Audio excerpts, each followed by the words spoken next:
He is Lord. He is risen from the dead, and He is Lord. Every knee shall bow, and every tongue confess that Jesus Christ is Lord. Hallelujah. And amen. Worthy to be praised. Yes. Yes. Somebody here today perhaps feels weak. Yes. Worthy. Someone in here today perhaps feels vulnerable. I've got a word for you that I know if you listen and you heed the word, you will be encouraged before you leave. I can really read the scripture and drop the mic and roll out. Listen to what Joshua 1 says in verse 7. It says, be strong and very courageous. Be careful to obey all the law my servant Moses gave you. Do not turn from it to the right or to the left, that you may be successful wherever you go. Keep this book of the law always on your lips. Meditate on it day and night, not just Sunday morning. So that you may be very careful to do everything written in it. People want to know, how am I going to be successful in 2018? Here it is. Then you will be prosperous and successful. Well, have I not commanded you? Be strong and very courageous. Do not be afraid and do not be discouraged, for the Lord your God will be with you wherever you go. Did anybody hear the words that just came up out of my mouth?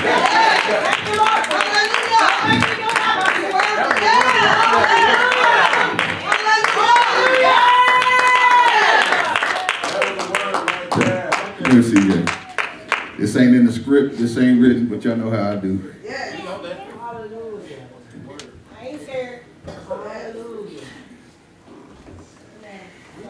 He's experiencing tremendous grief. We're going to pray today. Yes.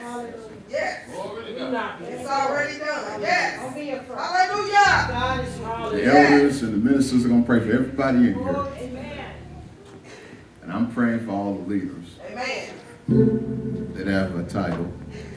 But one's going to get the exception that I'm going to pray for that may not have a title. Now I want you to listen to these instructions, CJ. This wasn't in the script, but I just felt it when I was sitting there. I wasn't even going to mess with them today. But let me tell you something. The text, y'all, says, be strong and courageous. Don't be afraid and don't be discouraged. It's easier said than done.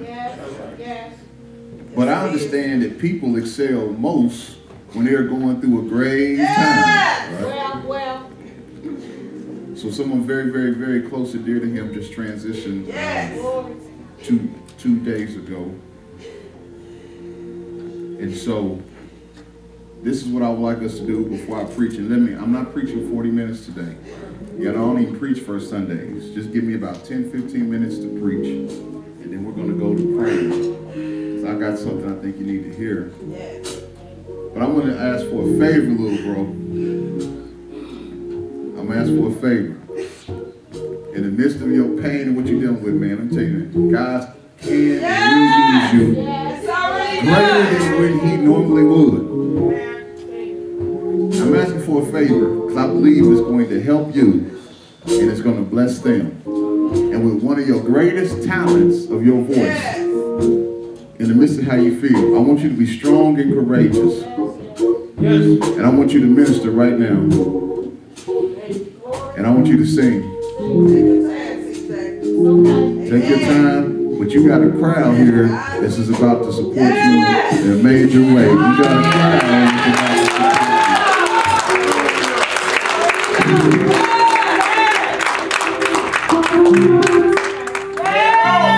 Your tattoo says, I can do all things through Christ who strengthens me.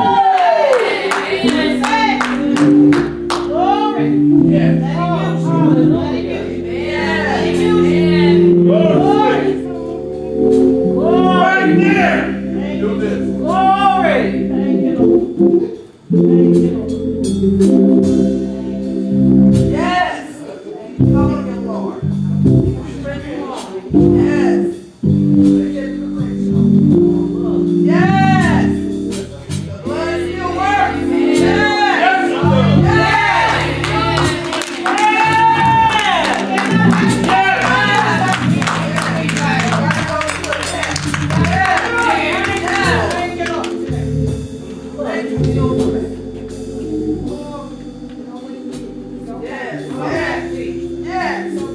Yes. But if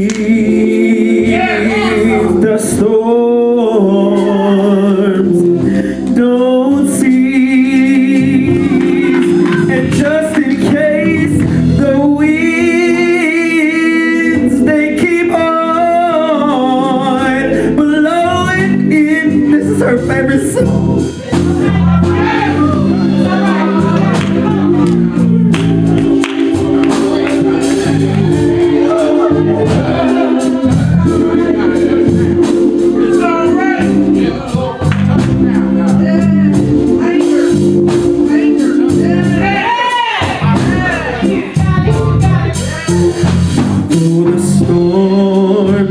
On raging in my life,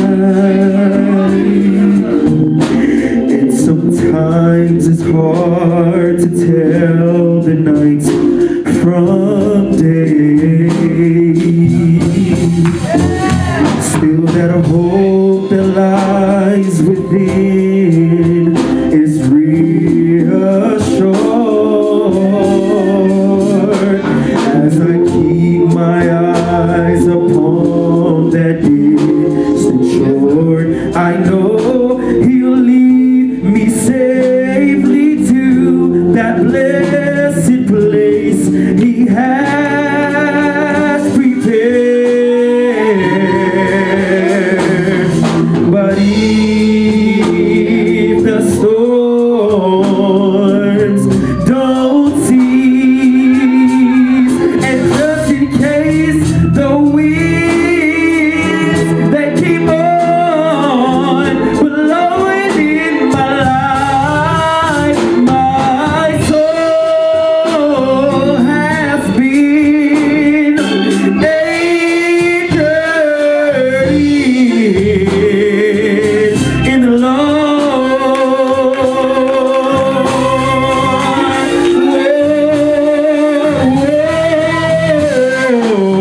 I realize that sometimes in this life we're gonna be tossed by the waves and the currents that seem so fierce. Hey, but you know what?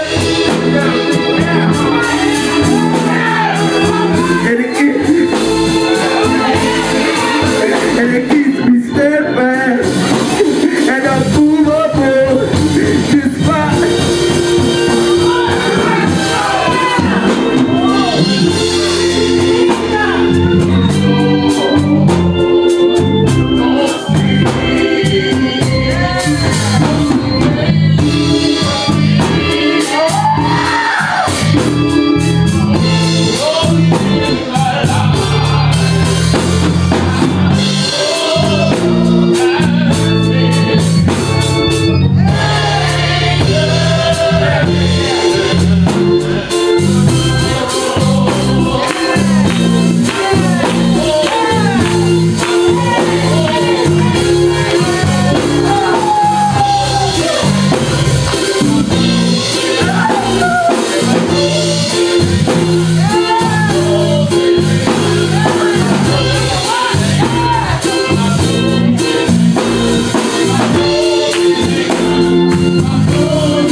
My auntie passed away. She had stage 4 cancer. It moved all throughout her body.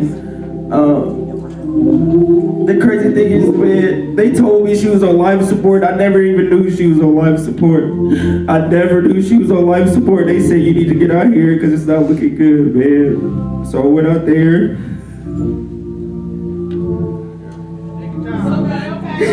I went out there. They were supposed to take the life support stuff out of her at 12. But they did it. They took it out at 12:30.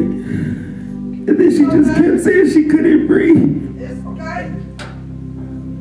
To see my auntie, my best friend, man, the only person I confided in, the only person that knew me, the only person that understood me, the only person that listened to me was gasping for air. She couldn't breathe, man. And they said there's nothing that we can do, Mr. Harris. And she's in God's hand now. So I prayed so hard. I said, God, please just let her be comfortable. Please, God, let her be comfortable, let her be comfortable, let her be comfortable.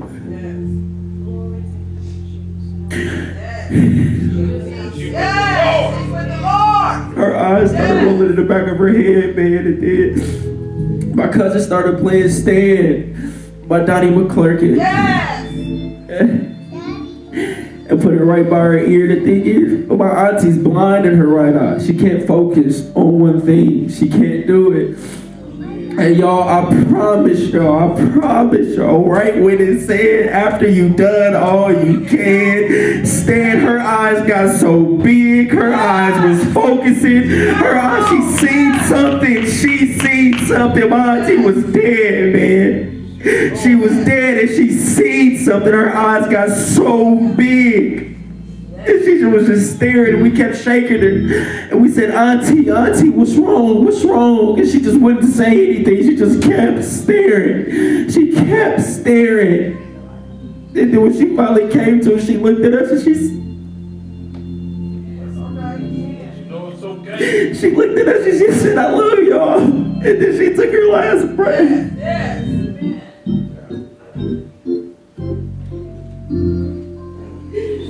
She seen something, y'all. I'm telling y'all, she seen something, and I don't know what it was. I know somebody else that took their last breath. The Bible says in the Gospels that Jesus gave up the ghost. He had given his last breath, and he had given up the ghost. And let me tell you what, not only what Jesus saw, but what everybody around that cross saw was the glory of the Lord high and lifted up. So your auntie, my friend, was a believer, and I can't testify. I wasn't there when that happened, but if I could use my anointed imagination, I can believe even when she took that last breath. How many know when you're a believer, boy, immediately, boy, you take that last one over here, boy, you open up your eyes in glory. And how many know your eyes will get big too, boy, if you got a glimpse of what glory looked like. And so on that note, talking about eyes and talking about glimpse and talking about glory, you stand by, bro. We're going to pray in a minute. You musicians don't tarry and don't go far because we're about to go there in a minute. But speaking of eyes and glory and speaking of eyes and perspective, as we go into this new season and this new year, I want to help set our course. First of all, did he minister or did he minister? He ministered, man. You can minister best in your pain. You can minister best in your pain. Some of the apostles' best writings were when they were locked up. Some of King's best stuff was when he was locked up. Some of folks' best stuff, man, is when they are at their worst. Because when you're at your worst, man, God is at his best. God operates best in our lives when we are at our weakest. So when we get weak, man, that's not a time to go crazy and act crazy. That's a time to say, God, go ahead and use me until you have used me up. Because when I'm at my weakest, I can't depend on myself anymore. But I've got to turn to the only one who's able to use me in my time of distress. So now, this marks the first Sunday of a brand new year. We were praying in the back. I know we keep saying that P word, but there's something powerful and positive about the posture of a praying person. Because the effectual and fervent prayer of the righteous person availeth much. Is there anybody here that believes that in 2018 that when I pray, things begin to change. More prayer, more power. Much prayer, much power. Little prayer, little power. So, several years ago, I said, man, the first Sunday of the year, man, we're going to pray, man, like we lost our mind. And so this is the first time I'm actually going to preach before we do it. But I want to help preach before we do it because Elder Field said it in the back. Number 8 represents new beginning. This is 2018. I don't care what your yesteryear brought for you. God said in this year, I'm giving you another chance. I'm giving you another shot. I'm giving you another opportunity. You can dream again. You can wish again. You can work again. You can start again. Man, whatever, let me tell you, what you thought was dead, man, let me tell you something. God said, I'll make it alive if you just trust me and watch me work. Is there anybody in here that feels like dreaming it again and doing it again this year? I dare you to just high five your neighbor real quick and tell your neighbor, neighbor, do it again. I dare you to high five your other neighbor and say, neighbor, just do it again. I don't care what the it is, man, you just got to do it again. And when you do it, when you do it, ooh, that feels good. When you do it, you got to look at it with some fresh perspective. Because it perhaps didn't get off the ground, but man, I'm telling you, it perhaps didn't get off the ground like it should have the last time because our perspective wasn't just right. We got to look at it a certain way. How can we illustrate this? See, you could have been seeing one way for years, but began to look at the same thing in a different way, and your reaction will change. Okay, they ain't get me. Cue it up real quick. Cue it up real quick. Cue it up real quick. I want you to look at these folk that have been seeing in black and white their whole life, and now all of a sudden, something happens that the same stuff they used to look at now looks different.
Everybody Loves Keith's Facebook page.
Oh my gosh, they're beautiful.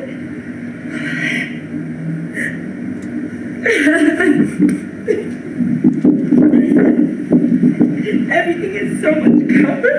Thank you so much. Oh my gosh. Oh my gosh. They're just like, they're popping. There's so much color.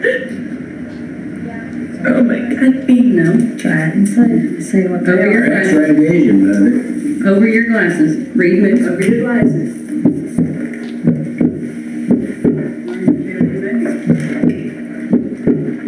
Give it some time. Look around. Look outside. What am I looking for? Read what the box says they are now. Read on the box. Color for colorblind. Cool. You're orange. Look at Blakey's hat. You've never seen pink before, have you? There it is.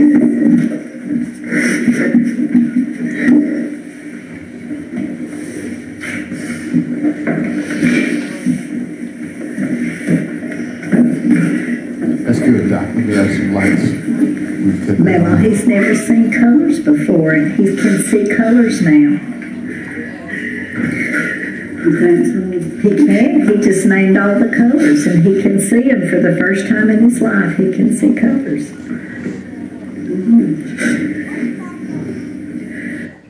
Now, I don't know about you, but when you spend your whole life with a rare condition of only being able to see things, but seeing it in a way that's just black and white, but then all of a sudden your mind gets blown, where you see colors, something you've never seen before.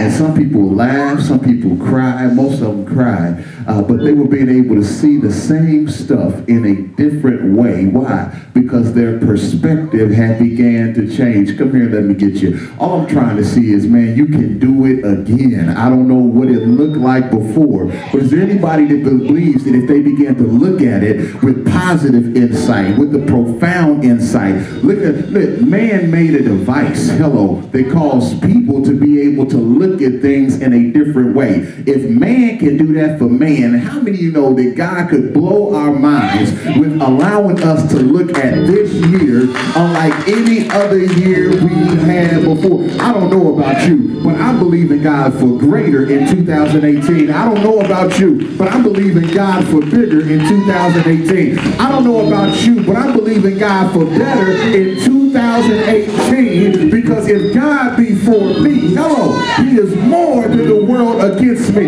We got to be able to change up our perspective. Are there any faithful people in the house this morning who says, I'm going to put a prayer on it? I'm going to put a prayer on it in about 15 minutes. I'm going to give it over to the Lord and trust him to do what he do. But I ain't got to wait to put a prayer on it. Right now, I can put a praise on it because I believe God already. I've seen it in the spirit and I see it by faith that my future is already brighter. My children are going to get stronger. My health is going to get better. I don't know about you, but I'll praise God all by myself because I've already seen the future and I can believe God and cry and shout and praise him just because I've got a different set of perspective on my eye. That's that in the natural. But in the spirit, where do you stand? Yeah. You gotta, let me tell you something. You about to go home to the same house you was living in 2017. Same square footage, same amount of walls, same amount of roof and ceiling, and same amount of floor. But man, I dare you when you get home to look at that house in a different way. That this is going to be a house that's going to be prayed in every day. This is going to be a house that a Bible study will be had in. This is going to be a house where there will be meals cooked and we just won't eat out every day. This will be a house, Joshua said, as for me and my house, we will serve the Lord. And when you begin to serve the Lord in your house, your perspective begins to change. Things begin to change. Some of us got to go home today and serve an eviction notice on the enemy because we allowed the devil to live in our house house too long. Man, I don't know about y'all, but I believe that your house should be your castle. That should be your safe haven. And many of us going home depressed, distressed, discouraged. I rebuke the devil in the name of Jesus, and I speak life over your house. I speak life over your health. I speak life over your wealth. I'm tired of hanging out and being around folk that complain all the time. Your perspective got to change. You can't complain. Man, you better start complimenting. Hello, somebody. Is anybody here tired of being broke year in and year out? And the only financial breakthrough you get is on tax time. Hello. I want financial breakthrough every day. I don't want to wait 365 days just to get a check. Your perspective got to change. It got to be a point where you're tired of taking all those bills. Some from a registered pharmacist, some from a street pharmacist. But at some point, those things got to start getting reduced. Huh? It's got to be a different perspective on things. See, you're going to dictate and determine how the rest of your year goes. The prophet Sherman, in the book of Sherman, chapter 4, verse 2, said, you can't allow the key to your happiness to be in somebody else's pocket.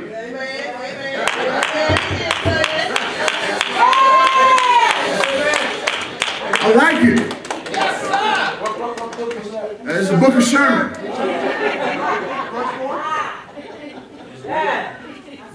And I said, that's good stuff. You got to dictate how your stuff is going to flow. And watch it. Nobody else can dictate if you got the right perspective that you're wearing. Let me tell you something, man. I'm looking at that sign in purple. I don't care what y'all tell me. You are not going to make me not see that in purple. You can tell me it's red all day. You can tell me it's green all day. That thing that says children is purple. You can cuss me out. You can steal my money. That's still going to be purple. Y'all not getting what I'm talking about. It doesn't matter what is said right here. The way I see something is going to stay the same. Now, y'all like, oh, that's easy. Of course that's going to be purple and not change. But if I tell you that 2018 could be the best year of the rest of your life, and if somebody, when you get home, you get a text message or voicemail that throw you all off and tell you you ain't this and you ain't that, all of a sudden you ain't believing that 2018 gonna be nothing. Why? Because it's harder to see something in the spirit than it is to see something in the natural. But you gotta begin to look at stuff in the spirit the same way you see stuff in the natural. You ain't gotta argue with me that this thing is not hard. You can't tell me this is soft. This is hard. You can't tell me this is soft. Because I see it in the natural. See, we've been conditioned by school that we need empirical evidence in order to believe something. Faith is the opposite of your empirical evidence. Faith is believing in the substance of things hoped for and the evidence of things not seen. So the way we believe this empirical rock hard stuff, we got to utilize that same attitude when it comes to the things of the spirit. And what allows me to do that is having my faith girded up. We have become too easily discouraged and distraught by what we see and by what we hear. That's why you have to challenge what you see and what you hear by giving yourself your own news. Amen.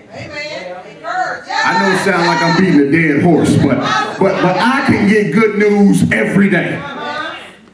I can give myself good news every day. By checking into his word. I get good news every day. I was driving with my niece Toya the other day, taking her home. She spent a couple days with us. And man, we was driving, and I think I got 3 or 4 different text messages from 3 or 4 different people talking about 3 or 4 different things. And every time my phone dings, I get nervous. I do, because I said, what's bad now? What had happened now? Right? You still don't get good news. And I told her, I said, man, I got 4 good text messages in a row. Man, I was messed up, man.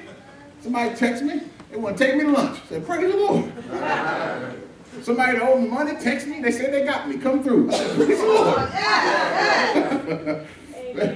There's a couple other text messages. I was like, man, this is good news. Today might be a good day. Then I dropped her off. Started going back to church thinking about that. So hold on a second. How's it all of a sudden going to be a good day just because somebody else give me some good news? What if they text me bad news? Is it going to be a bad day now? No, because when I think about it, every day is a day of Thanksgiving. Hold on a second. This is the day that the Lord has made. And I will rejoice and be glad in it. I don't care what happens at 11:59 p.m. just because the Lord made the day. Let me tell you something. It may have been a day that was in the valley, but hello, even in the valley, there's a purpose for why you're in the valley. Yes, sir. Okay. Let's go ahead and hit Bible. Joshua, I read it to you, is telling people to be strong and courageous. I'm trying to hurry up, y'all. To be strong and courageous. Why does he tell them that? Well, in fact, Shay, why does he tell them that multiple times? I'm split between, I got Shay over here and Shay over here. Shay, the other Shay. Why does he tell them? Both Shays. Why does he tell them? To be strong and courageous multiple times. Maybe because they've been wandering in the wilderness for 40 years. And you know, when you're wandering and it seems like you ain't going nowhere, you will get a little discouraged. When it seems like I've been wallowing in wilderness for 40 years and nothing is popping off in my life, I will get a little bit discouraged. I'm paying a little bit and a little bit and a little bit on this mortgage and on this credit card, but I look at the statement and it's barely going down. I get a little discouraged. I'm going to church. I'm showing up Sunday school, Bible study. I'm giving my tithe, and I'm believing miracles to happen. Doesn't seem like it's happening. I'm getting a little discouraged. 40 years in the wilderness. God says, I know you might be getting discouraged, but be of good cheer, because I am with you every step of the way. That's the good news. The Bible says that. He says, be strong and courageous. Now, that's easy to be told, don't be afraid, don't be discouraged. Be strong and courageous. But this is why we can be strong and courageous, because God has given us a promise. And he says, wherever you go, I'm going to be with you. I told you, man, I would rather go to hell if Jesus is there when I die than to go to heaven and there's no Jesus. I'd rather go to hell and God be there than to go to heaven and there's no God there. Because it doesn't matter where I go, what I do, what season of my life I'm in, man, as long as God is with me, how many know I can put my complete trust in God to work everything out for my own good? And that's how you have to enter this year, believing that wherever your feet trod, God is going to be with you. And whatever you touch will be prosperous. But here is the caveat. Caveat means catch. Here's the catch. You know, God always has a catch. See, everybody, see, God just don't give you stuff for free. There's a catch to stuff. It's kind of, for instance, for God so loved the world that he gave his only begotten Son, that whosoever believes in him shall have everlasting life. But see, some of us want to read, for God so loved the world that he gave his only begotten Son, so that everybody can have everlasting life. They missed it. Some folk wanted to read, for God so loved the world that he gave his only begotten Son, that everybody can have everlasting life. I'm missing the major part. Here's the caveat. God wants you to have everlasting life. But God says this, for God so loved the world that he gave his only begotten Son, that whoever believes in him shall have everlasting life. So you don't get everlasting life without believing in the Son of God. Which is it, that's the catch. So if you want everlasting life, that's cool. Believe in the Son. Hold on a second. Let's go back to Joshua. You want the Lord to be with you wherever you go? You want to be, like it says, strong? You want to be courageous? Verse 7. You want to be strong? You want to be courageous? Here's the catch. Be careful to obey the law of my servant Moses. Other words, the word of God. Don't turn from it to the right or left, that you may be successful wherever you go. Here it is. Here's the catch. Verse 8. Keep this book of the law always on your lips. Meditate on it day and night. Here it is. So that you'll do everything written in it. Here's the catch. Here's that word then. Then you will be prosperous and successful. Everybody in this church wants prosperity. Nothing wrong with it. Don't let them TV cats mess you up. Prosperity is a God thing. God wants us to be prosperous. Karen and I are meeting with this guy next week to talk about helping the homeless out here who's on these streets. I'm looking forward to that meeting. Because I got a major announcement when we talk about how we're going to help folk out in the cold. And guess what? In order to help them, we got to have some type of prosperity. How are we going to put them into a heated building if we ain't got money to pay the gas bill? It takes some type of prosperity to be able to help someone. Hello? To have a roof over the head. So everybody wants prosperity. Being prosperous is a good thing. Be careful how it is portrayed in the media. And it says successful. We want success. Here's the catch. God says, do what I say. That's the catch. Because what happens when you do it your way? God says, listen, I done been here, done that. I got the baseball cap and the coffee mug. Trust me, I know what I'm doing. Listen to me. But see, some of us think we're smarter than God. We got a high IQ. You know, we God's counselor now. But man, this stuff ain't changed in thousands of years. It's still true. Listen to me, and it'll work out for you. Do what you want to do. I'll sit here and keep laughing. God says that's how you achieve prosperity and success. These children were wandering for 40 years. They were on the brink of their breakthrough and about to enter the promised land. But there was one obstacle in their way. I'm going home, y'all. The Jordan River. And not only was the Jordan River in their way, the Jordan River was keeping them from their promised land. As a matter of fact, not only was the Jordan River keeping them from their promised land, give me my scripture up here. Look what Joshua 3:15, 16, 17 said. Now the Jordan is at flood stage all during the harvest. Yet as soon as the priests who carried the ark reached the Jordan and their feet touched the water's edge, the water from upstream stopped flowing. It piled up in a heap a great distance away at a town called Adam in the vicinity of Zarethan. And while the water flowing down to the sea of the Arabah, that is the Dead Sea, was completely cut off, so the people crossed over opposite Jericho. Pause. Don't go nowhere. Leave it there. We don't even need to slide. Really, this is our message, but I'm condensing it. There's one thing in your way, the Jordan River. We ain't got time to go here now, y'all. But I guess I'll go there. Part of obeying God's law was this.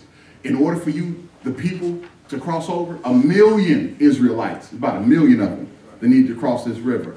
God said, you ministers, you leaders, I need you to go and step in the water first. Right. Amen. In other words, leaders, I need you to lead. And the people will get their breakthrough when the leaders follow instruction. Well. When the leaders obey my command, then the people are going to get their breakthrough. In other words, the people can't cross the Jordan until the leaders get in first. You're saying that ain't a big deal. But look what verse 15 says. It is a big deal. Now the Jordan is at flood stage. Right. I don't know if y'all ever been in the flood. But that's a pretty scary notion, Justin, to get in flood waters so that somebody else can get their breakthrough. Come here, leaders. Part of being a leader, number one, is you got to be willing to sacrifice in order for somebody else to get through. But not only is it flood stage, Mother Jones, at the harvest time, the Jordan looks like this.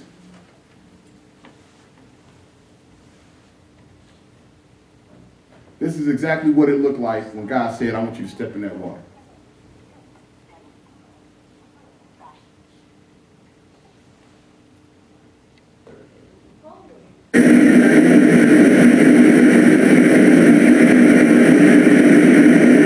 That's the Jordan River in flood season.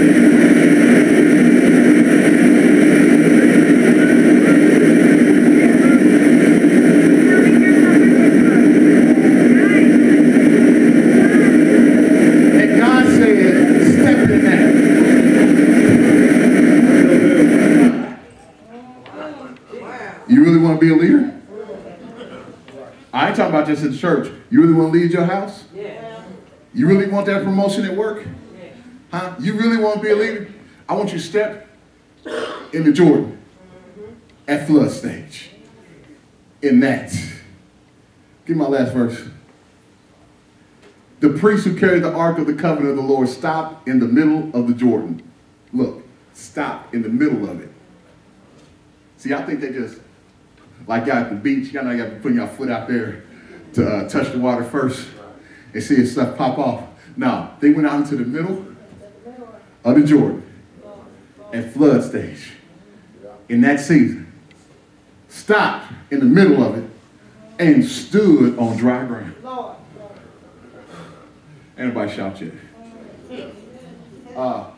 While all Israel passed by until the whole, somebody say whole, nation had completed the crossing on dry ground.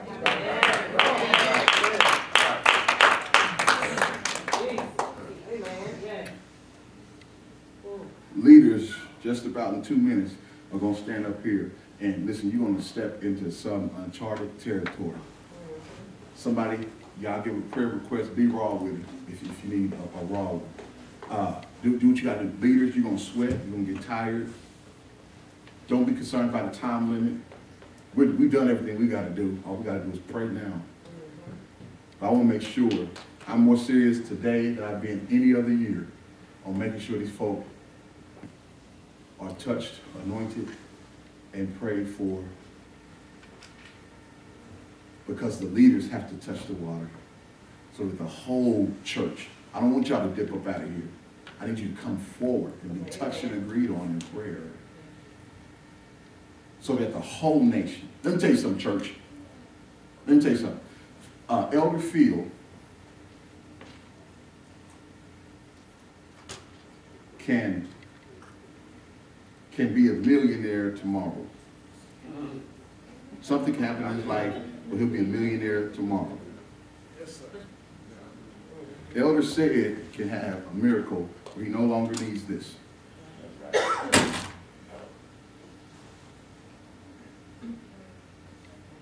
You can get 3 scholarships to the college of your choice next week, paid for in full. Everybody on this row can get some breakthrough. We can go down the road. But if those 3 guys standing in the vestibule by 2019 are still on this side of the Jordan, while all of us are on the other side, we ain't made it nowhere. Right. Because whenever God has allowed you to overcome, you need to go back and help somebody come on over. Whenever you overcome, you need to go and make sure everybody come on. Because this is a whole nation. All of us, listen, if we got 3 folk that are still out there, you know what? We might have made some strides, but we ain't totally win because they are part of the family. This year's theme is focus, faith, family, and fitness. The goal that the leadership has is to transform this church from a congregation into a family.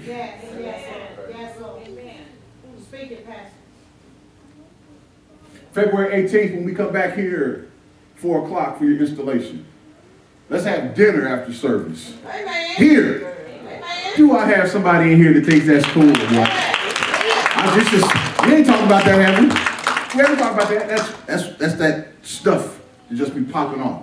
What's the details, Pastor? I don't know. But I know there's somebody in here who cares enough about the vision of the church being family and folk perhaps getting fed that really when they go home they have nothing to eat.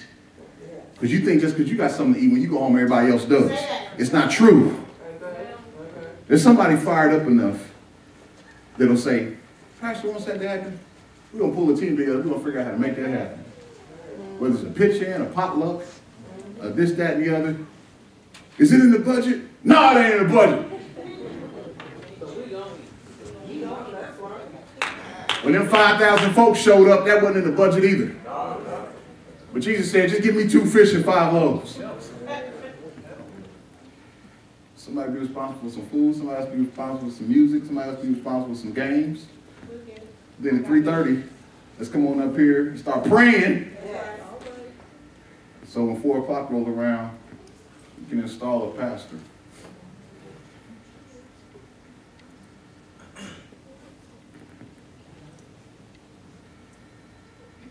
done. Those people in the text, they believed what was going to happen. You know why? Because there was a situation earlier at the Red Sea. That's right. Where God parted the waters and they crossed on dry ground. They believed it. Will you believe it? Here it is. I'm done. I'm really done now. God, the text says, put my text back up there, please. Oh, this is good. And I'm done. Go backwards.